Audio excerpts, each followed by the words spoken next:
Alors bonjour tout le monde, bienvenue à une nouvelle vidéo de Wing Chun en ligne avec Sifu Hugo Leboeuf. Aujourd'hui avec Mathieu, on va travailler quelques petites techniques de combat. Donc on va mettre en application nos mouvements du Wing Chun face à des attaques directes, soit comme un jab en boxe, un coup direct avec la main droite et puis un crochet aussi avec la main droite. Donc on va utiliser nos applications de base qu'on voit sur le mannequin de bois ou dans les formes traditionnelles qu'on enseigne ici à l'école. Alors, sans plus tarder, je vais saluer Mathieu.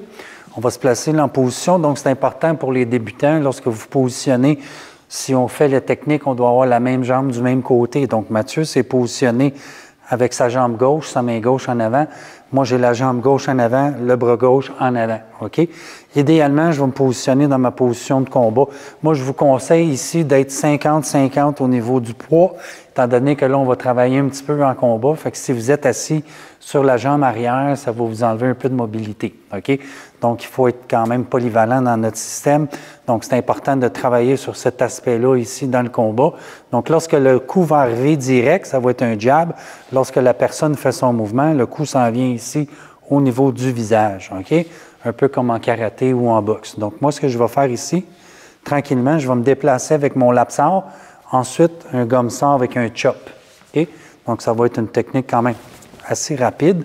Du moment où il y a une offensive, j'attrape, j'attaque, je lâche prise en gardant le contrôle ici et je contre-attaque une autre fois. OK? Donc, ça y va. 1, 2 et 3. OK. Si on y va avec une deuxième technique à ce niveau-là, lorsque la personne va m'attaquer, je pourrais faire le même mouvement de recul ici, lever avec un mouvement de mansard. Là, donc, ceux qui ont la troisième forme, on va bien voir l'application ici. Donc, je vais lever, je vais aller frapper ici, directement dans les côtes. Au moment même où j'ai frappé, je vais baisser sa garde ici, je reviens, j'ai contre-attaque. OK, donc on y va lentement. 1, 2 et 3. Un petit peu plus rapidement.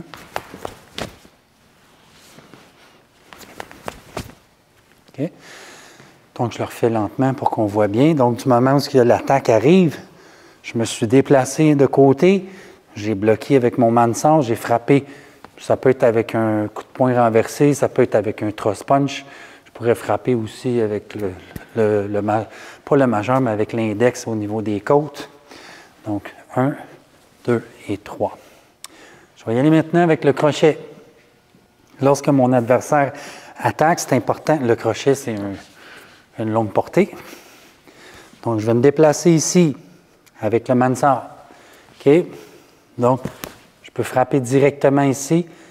Ensuite, je fais une saisie, débalancement avec un coup de coude. OK?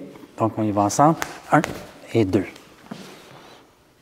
1, 2. Tranquillement. Donc, 1, 2, et je me sers de mon pivot ici pour frapper avec mon coude. OK? Donc, c'est important lorsqu'on travaille là-dessus.